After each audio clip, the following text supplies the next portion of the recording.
दोस्तों, आज मैं आपको शहर की बहुओं ने उड़ाया गांव की बहू का मजाक कहानी सुना रही हूँ। एक रेस्टोरेंट में कुछ महिलाएं बैठी थी। उनमें से एक कहती है, अटेंशन प्लीज़। अरे यार, कहीं घूमने चलते हैं। क्यों ना इस वीकेंड में हम सब शिमला घूमने चले, गर्मी भी बहुत हो रही है। दूसरी महिला कहती है, ओह वाह, ये तो ग्रेट आइडिया है, बट स्पॉन्सर कौन बनेगा? सलोनी कहती है, यू डोंट वरी लेडीज, अरे मेरा बर्थडे भी तो इसी हफ्ते में है, तो तुम सब ये ट्रीट इंजॉय करना मेरी तरफ से। मैं अपने बर्थडे ट्रीट दे रही हूँ तुम सबको शिमला ले जाके। टीना कहती है, ओह सो स्वीट, फिर तो हम सब ज़रूर चलेंगे। ये सब बड़े बड़े से रेस्टोरेंट में बैठी बड़े बड़े घरों की अमीर महिलाएं थी। ये यहाँ पर किट्टी पार्टी कर रही थी।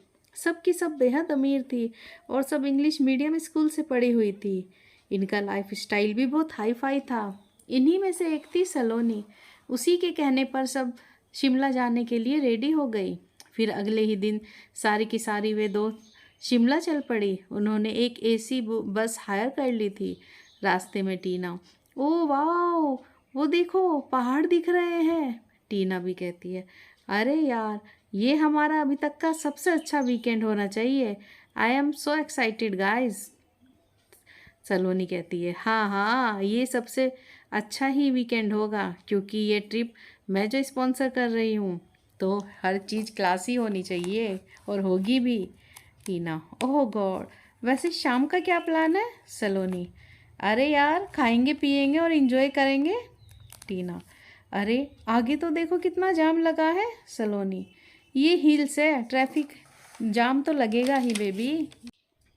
सलोनी ने इस जाम को छोटा मोटा जाम समझा, पर यह बात छोटी नहीं थी। आगे तो लैंडस्लाइड हो रहा था, बड़े बड़े पत्थर रास्तों पर गिर रहे थे।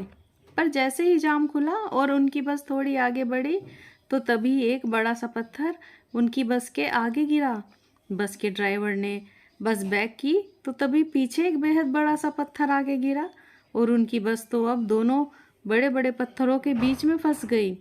सलोनी, ओह गॉड, अब तो हम बीच में ही फंस गए हैं ना, आगे जा सकते हैं ना ही पीछे जा सकते हैं। टीना, अरे चिल कर यार, इतना टेंशन लेने की कोई बात नहीं है। अरे ड्राइवर, नीचे जाके देखो तो ज़रा, और जाकर वो पत्थर हटा दो। फिर ड्राइवर ने आगे वाले पत्थर को हटाने की बड़ी कोशिश की, पर वो पत्थर इतना बड़ा था कि ड्राइवर उसे हिला तक भी ना सका। अब वहाँ पर सब के सब नेटवर्क भी चले गए, किसी का फ़ोन भी काम नहीं कर रहा था और ना ही वहाँ पर कोई उनकी सहायता करने के लिए था।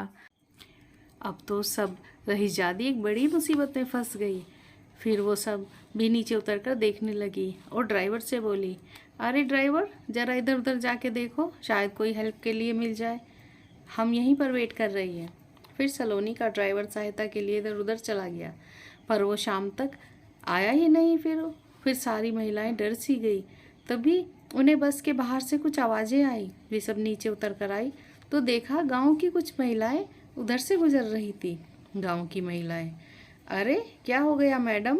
सलोनी, प्लीज़ हमारी हेल्प कीजिए, हमारी बस यहाँ बीच में फंस गई है और अब अंधेरा भी होने वाला है, रात होने वाली है। गांव की महिला, अरे मैडम, आप लोग परेशान ना हो, यहीं पास में हमारा गांव है, आप हमारे साथ चलो, रात में हमारे साथ ही रुकना, और अब तो आपकी गाड़ी कल ही होगा जो भी होगा। सुहानी, पर हमारे पास हमारा बहुत सारा सामान भी तो है। गांव की महिला कहती है, अरे मैडम, उस सामान को हम उठा लेंगी। फिर वो गांव की महिलाएं उन लोगों को अपने साथ अपने गांव अपने घर पर ले आई। गांव का घर देखकर टीना, ओ माय गॉड, हम यहाँ पर रुकेंगे? हाँ टीना, हम और कर भी क्या सकते हैं, हमारे पास अब तो कोई ऑप्शन ही नहीं है। टीना, ओके ओके, पर इनसे इतना बोल दो कि हमें यहाँ पर कोई परेशानी नहीं होनी चाहिए, हम सब इसका खर्चा देकर जाएंगे, इसलिए हमें यहाँ कोई दिक्कत ना हो। यही बात गांव की पूनम ने सुन ली। वो उनके पास आई और बोली, मैडम जी, आप सब हाथ धो लो, हम आपके लिए खाना बना रहे हैं। टीना, अरे मेरा नाम टीना है, मुझे टीना कह के बुलाओ, और ये बताओ वॉशरूम किधर है, आई मीन बाथरूम कहाँ है, हम सब कहाँ पर फ्रेश हों? पूनम, अरे वो मैडम उस बाल्टी में कुएं का ठंडा पानी है, उसी में से लेकर हाथ मुंह धो लो। टीना, ओह नो, अब पर अगर बाथरूम जाना हो तो हम कहाँ पर जाएंगे? पूनम कहती है, अरे मैडम शौचालय तो अभी तक नहीं बने हैं हमारे गांव में। हम तो सारी की सारी महिलाएं इकट्ठा होकर सुबह सुबह एक ही बार बस खेत में लोटा लेकर चली जाती हैं। ये सुनकर सारी रईस बहुओं का दिमाग घूम गया। वो और कर भी क्या सकती थी, उनके पास कोई और चारा ही नहीं था। तभी टीना बाहर को गई तो उसने देखा कि पूनम खाना बनाने के लिए मसाला पीस रही थी सिलबट्टे पर। ये देखकर वो हंसते हुए बोली, हा हा हा, ओह गॉड, तुम रोज इतनी ही मेहनत करती हो? पूनम कहती है, अरे मैडम ये तो हम बचपन से करते हैं, हमें इसमें कोई मेहनत ही नहीं लगती। सलोनी कहती है, तभी तो तुम लोग अभी तक गंवार ही हो। तुम लोगों के पास मिक्सी भी नहीं है, और ये चूल्हे के धुओं में क्यों अपनी आंखें खराब कर रही हो? एक गैस चूल्हा और एक सिलेंडर क्यों नहीं खरीद लेते? अरे अब तो ये सारी चीज़ें सरकार फ्री में दे रही है। फिर सोने के लिए जब उनको भेजा, अरे ये देखो इनके घर पर तो बेड भी नहीं है, ये छोटी सी चारपाई पड़ी है बस। अगर दो जने इस पर लेट गए तो ये तो टूट ही जाएगी। ये सुनकर उसकी सारी सहेलियां हंसने लगी। पूनम ये सब देख रही थी पर उसने उनसे कुछ नहीं कहा।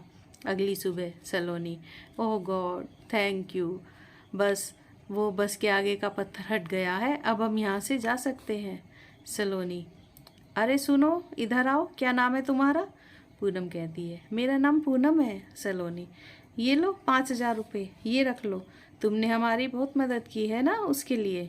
पूनम, अरे नहीं नहीं मैडम, आप तो हमारे मेहमान हो, हम मेहमानों और मेहमान तो भगवान का रूप होते हैं, हम ये पैसा आपसे नहीं ले सकते।